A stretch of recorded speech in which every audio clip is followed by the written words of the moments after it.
26 साल पहले 12 नवंबर 1996 को दादरी शहर के ऊपर आसमान में तेज धमाके की आवाज हुई और आग के बड़े गोले साथ लगते गांव टिकान कलाओं के खेतों में गिरने लगे।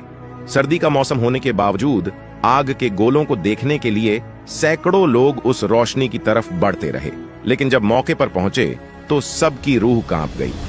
खेतों में चारों तरफ दूर दूर तक सैकड़ों शव दर्दनाक हालत में पड़े थे और एक हवाई जहाज के अलग अलग बिखरे टुकड़ों में आग लगी हुई थी।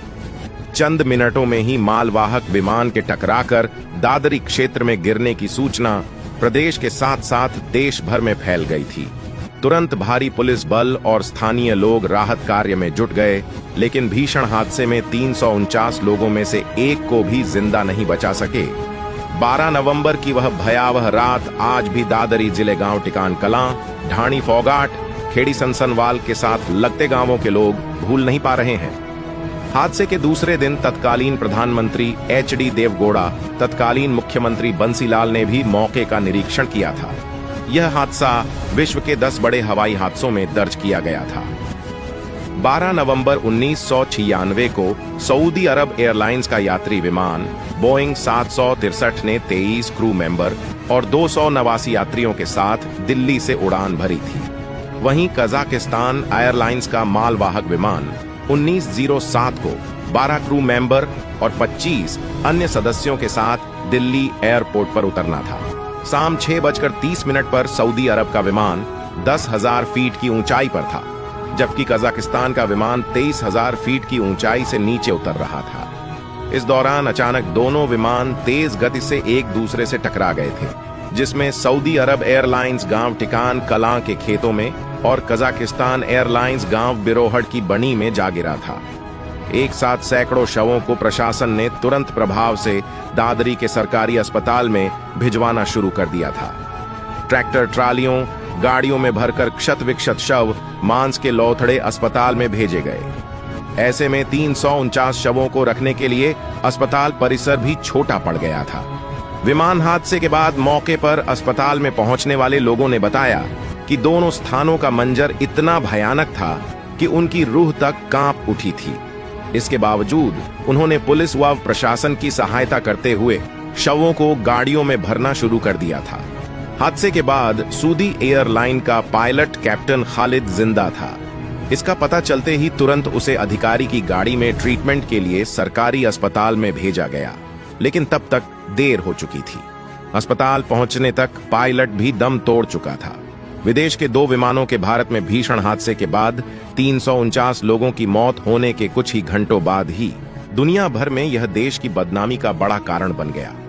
वैसे हवा में विमानों के टकराने की संभावना महज 0.01% ही थी, लेकिन इसे बड़ी मानवीय चूक मानी जा रही थी। हादसे के दूसरे ही दिन तत्कालीन प्रधानमंत्री एच.डी. देवगौड़ा और प्रदेश के मुख्यमंत्री बंसीलाल ने मौके पर पहुंचकर हालातों का जायजा लिया था। विमान हादसे के बाद भारत के एयर कंट्रोल सिस्टम को पूरी तरह नाकारा बताया जाने लगा था, लेकिन बाद में हुई जांच से पता चला था कि कजाकिस्तान एयरलाइंस के पायलट की अंग्रेजी कमजोर होने के कारण यह भीषण हादसा हुआ था। हादसे की जांच अमेरिका, ऑस्ट्रेलिया, इंग्लैंड, जापान सहित सऊदी अरब और कजाकिस्तान के विशेषज्ञों ने भी की। कजाकिस्तान को छोड़ सबकी जांच इसी नतीजे पर पहुंची कि कजाकिस्तान एयरलाइंस के पायलट की अंग्रेजी कमजोर थी, इसलिए वह दिल्ली स्थित एयर ट्रैफिक कंट्रोल द्वारा भेजे गए संदेशों को ठीक से समझ नहीं पाया। उसे विमान जितनी ऊंचाई पर रखने के लिए कहा गया था, उसे वह समझ नहीं पाया और तय ऊंचाई से कई फीट नीचे ले आया। वह विमान जहां उड़ रहा था, उसी सीध में सऊदी अरब का विमान को भी गुजरना था। जब तक कोई कुछ समझ पाता, तब तक तो दोनों विमान टकरा चुके थे। दुनिया भर में तब यह झूठ फैलाकर भारत को बदनाम करने की कोशिश भी की गई कि वहां एयर ट्रैफिक कंट्रोल सिस्टम लाचार है। हालांकि जांच के बाद यह स्पष्ट हो गया कि सब झूठ था और जानबूझकर फैलाया गया था। विमान हादसे में जान गंवाने वाले ज्यादातर नागरिक मुस्लिम समुदाय से संबंध रखते थे। ऐसे में प्रदेश सरकार ने उनकी अंतिम क्रिया के लिए स्थानीय प्रशासन को विशेष आदेश दिए थे।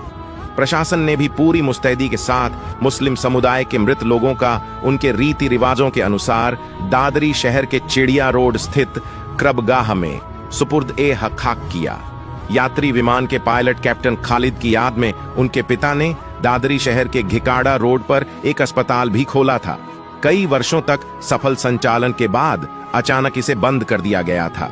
इस भयानक हादसे में 349 लोगों की जान गई थी, जिसका दुख सभी को था। लेकिन इन सबके बीच एक मंजर ऐसा भी था कि उसे देखने वाला प्रत्येक व्यक्ति रो पड़ा था। एक मां अपने दूध मुंहे बच्चे को अपने सीने से चिपकाए ही पूरी तरह जल गई। जमीन पर केवल उनकी राख ही बची थी, लेकिन उसमें भी स्पष्ट तौर पर मां की ममता दिखाई दे रही थी। अगर आपको यह जानकारी पसंद आई हो या कुछ नया सीखने को मिला हो तो प्लीज इसे दूसरे सोशल मीडिया नेटवर्क पर शेयर जरूर करें।